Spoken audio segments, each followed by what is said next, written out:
Good day mga viewers. Ang ride natin ngayon would be to Kasiguran. Ito, nagkita na kami ni Sam. Akyat na kami ng Ikutan Skyway. Kasi imi-meet up naman namin si Tonyo sa may Buendia Skyway. Magkita, set up ng mga comms. Very important yan. After nito, proceed na kami sa NLEX Petron to meet up naman with Samuel. And then, pagdating dito, while waiting for Samuel, makita naman namin may mga taga Moto Republic pa pala dito na iba. So, picture muna. And then, ride out na kami. Ride out.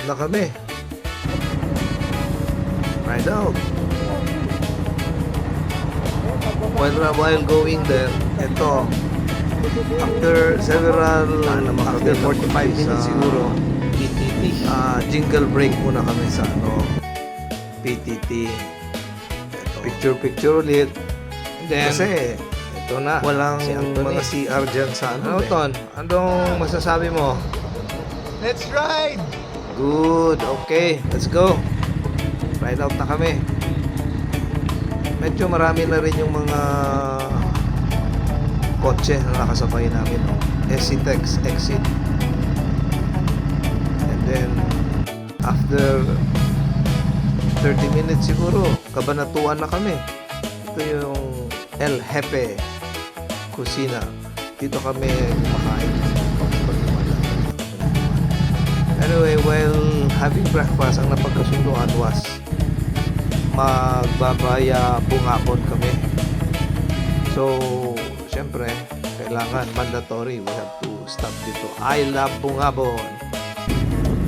After this, ride out na ulit. And then, along the way, madadaanan mo naman to. Ito yung famous na Labi River. Mapapatayo ka talaga sa ganda nito. Anyway, famous ito. Ang mga pumupunta dito, nag-swimming, meron dyan mga cottages, pwede kayong mag-rent, and pwede rin kayo dyan, parang water rafting. After this, pagkabantay namin, stop over na naman ulit. Ito na, sky view naman kami. Ito, may view ito ng Nueva Ecija, kaya maganda rin ang stopover dito. Picture. Then, after several kilometers, arko na ng Maria Aurora. Dito na ngayon mag-uumpisa talaga. This is 50 kilometers of winding road. Talaga mananawa ka. More or less mga 1.5 hours din ito ng banking ang mararanasan mo. So talagang hindi pa kami huminto dito. So by the time na nakababa kami, talaga masakit na yung mga kamay namin tsaka tuhod. Tignan mo naman, yan ang rota na dadaanan mo.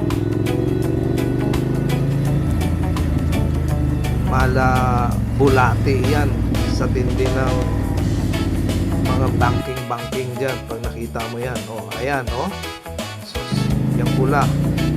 Anyway, after 1.5 hours, yan na kami. Welcome to Baler. Pero medyo pahapon na yan. Nagmamadali na kami, nag-ahabol din kami ng liwanag. So, dire-diretso. Ito, nadaanan naman namin yung Ampere Beach na sinira nung nakaraang bagyo. Nadadaanan na, pero medyo malikabok na. And then, by mga 5:30, nasa Kasiguran na kami. Then, 6 o'clock, touchdown. There kami. Then, pinasyalan na rin namin ang Laguna naman. Ito, famous nila na Christmas Village.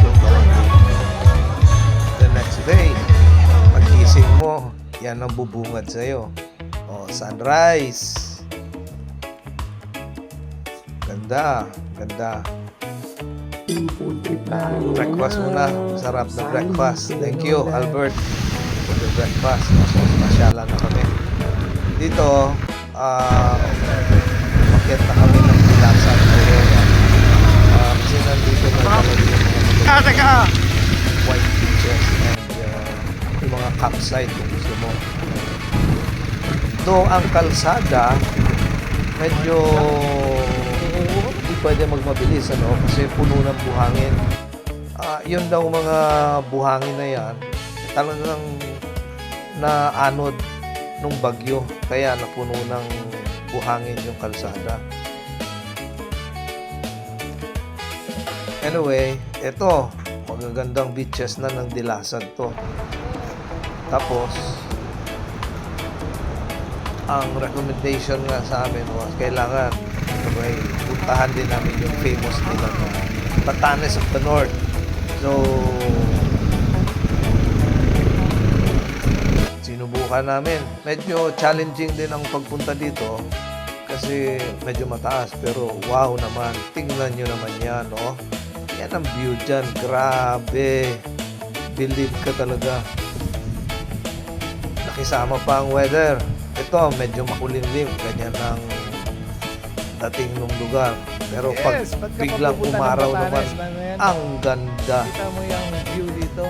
Napakaganda. Instagrammable ito talaga. Highly recommended. Kaya syempre, hindi namin palalagpasin yan. Picture, picture. Pati ako, pa-picture din, syempre. Alangan naman sila lang. After this, bumaba na kami. And then, naghanap na kami ng makakain na namin ng lunch namin. Kasi almost 3 o'clock na to eh. Ang napagkasunduan namin, we go back and doon kami sa Kasapsapan Beach naman magla-lunch. Within the area lang din, pero ang ganda. Pagdating namin ng Kasapsapan Beach, oh my goodness, tignan nyo naman yung view na yan ng Kasapsapan Beach. Diyan na kami nag-lunch and then liliguan time na syempre. After that, the next day, gising ulit early, breakfast, and then group picture, and then before bumalik ng highway, masyal muna ulit kami dito sa Apeco compound kung saan yung mayroong Christmas village. Ito, maganda. May mga villas dito. Parang pwede siguro rentahan itong mga ito. Kagaya rin nung inestehan namin. It's a government industrial area na dinidevelop. After that, ito na. Ride out na kami. Ito is the Kasiguran to Dinadjawa naman na rota. Napakaganda. It's about 25 kilometers din na winding roads din ito. Winding roads. Tignan nyo yan, oh. Talaga, may enjoy kayo dito. Yan, si Tonyo. Habol ng habol sa akin. Kaya ang sabi ko sa kanila, mauna nga kayo kasi kukunan ko kayo ng maganda. O, tignan nyo naman paano mag-curve. Banking talaga. Banking talaga. U-turn yan eh, U-turn. Ganda. Tapos, sabi ko sa kanila, ay, sa comms, kaway-kaway naman kayo dyan. O, kaway-kaway. Paminsan, mga bully rin tong kasama ko. Ayan, binubuli yung sniper, oh. Iniipit, oh.